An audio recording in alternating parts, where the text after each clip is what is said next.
اللہ تعالیٰ کا ایک عظیم الشان کارنامہ ہے۔ پہلے ذرا جمع قرآن کا، یہ قرآن پاک کو جو کمپائل کیا گیا، اس کا پس منظر بتاتا ہوں۔ یاد رہے کہ جنگ یمامہ یہ ایک ایسی جنگ تھی جو مسیلمہ کذاب کے خلاف ہوئی، جس نے معاذ اللہ اپنی نبوت کا دعویٰ کیا، مرتد ہو گیا تھا، اور اس جنگ میں مسلمانوں کو زبردست فتح بھی نصیب ہوئی، مگر ایک غم بھی ساتھ ملا کہ ایک بڑی تعداد میں صحابہ کرام دنیا سے پردہ فرما گئے، شہید ہوئے، اس میں ایک اچھی خاصی تعداد حفاظ قرآن کی تھی۔ اب جب اتنے سارے حافظ قرآن دنیا سے چلے گئے تو حضرت عمر فاروق رضی اللہ تعالیٰ عنہ نے اس بات کو ریئلائز کیا، آپ نے فیل کیا کہ کہیں ایسا نہ ہو کہ حفاظ قرآن کی اگر کثیر تعداد شہید ہو گئی تو قرآن کا کچھ حصہ کہیں ضائع نہ ہو جائے، کیونکہ اس زمانے میں قرآن پیپر پر نہیں تھا، اس زمانے میں قرآن کتابی صورت میں نہیں تھا، اس وقت تو قرآن سینوں میں محفوظ تھا، یا مختلف پرچوں پر، تو بکری کے شانوں پر یا لکڑی کے تختوں پر لکھا ہوا تھا، اور ابھی تو جنگوں کا سلسلہ اور بھی ہو سکتا تھا، اور ایسا نہ ہو کہ مزید حافظ قرآن شہید ہوتے جائیں اور قرآن ہی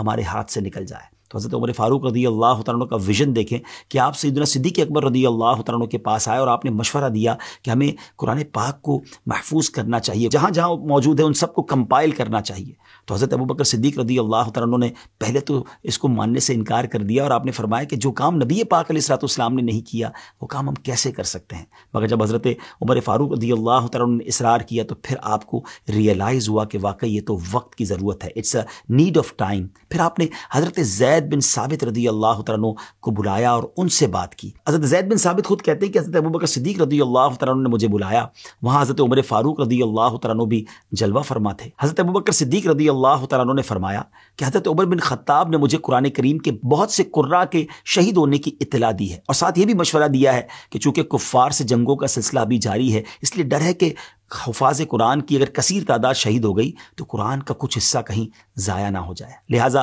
قرآن مجید کو میں جمع کرنے کا حکم دوں۔ لہٰذا اے زید، آپ عقل مند نوجوان ہیں، ہمیں آپ میں کوئی عیب نظر نہیں آتا، اور آپ تو رسول کریم علیہ الصلوۃ والسلام کے پاس وحی لکھا کرتے تھے، اس لیے یہ عظیم کام آپ ہی کیجئے اور تمام قرآنی آیات کو مختلف جگہوں سے لے کر ایک جگہ جمع کر دیجئے۔ اس وجہ سے حضرت زید بن ثابت رضی اللہ تعالیٰ عنہ فرمایا کرتے تھے کہ اگر مجھے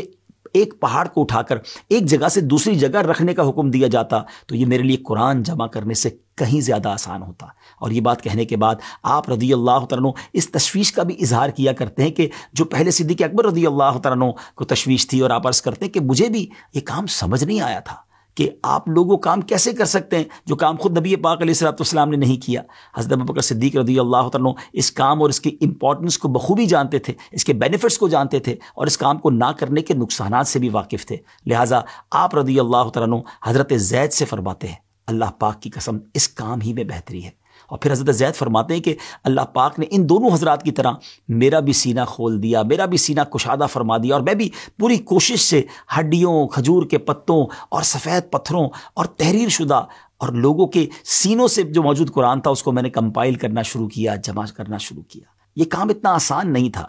اور ٹیکنالوجی کا دور بھی نہیں تھا کہ لوگوں نے اپنے پاس قرآن موبائل میں یا اپنے گیجٹس میں، اپنے ای میل یا گوگل ڈرائیو پہ سیو کیا ہوا ہو۔ اس وقت تو قرآن سینوں میں محفوظ تھا، یا مختلف پرچوں پر، تو بکری کے شانوں پر یا لکڑی کے تختوں پر لکھا ہوا تھا۔ بہرحال اس میں کوئی کیئرلیسنس بھی برتی نہیں جا سکتی تھی، کیونکہ پہلے چھاپ دیتے ہیں، بعد میں کریکشن کر لیں گے، نئے ایڈیشن میں کریکشن ہو جائے گی، ایسا نہیں تھا۔ یہ اللہ کے مقدس کتاب، مقدس کلام کی بات تھی۔ حضرت زید کی محنت سے یوں سارا قرآن مجید ایک جگہ جمع ہو گیا۔ اس کے بعد یہ جمع کیا ہوا قرآن حضرت ابوبکر صدیق رضی اللہ تعالیٰ عنہ کے پاس رہا، پھر حضرت عمر فاروق کے پاس رہا، اور پھر آپ کی لخت جگر پیاری شہزادی ام المومنین حضرت حفصہ رضی اللہ تعالیٰ عنہا کے پاس رہا۔ حضرت مولا علی کرم اللہ تعالیٰ وجہ الکریم کا فرمان عالی شان ہے، مصاحف میں سب سے زیادہ ثواب حضرت ابوبکر صدیق رضی اللہ تعالیٰ عنہ کا ہے، اور اللہ پاک ان پر رحم فرمائے کہ انہوں نے سب سے پہلے قرآن پاک کو جمع فرمایا۔ کتنی بڑی نیکی حضرت ابوبکر صدیق رضی اللہ تعالیٰ عنہ سے رب نے کروائی، سبحان اللہ۔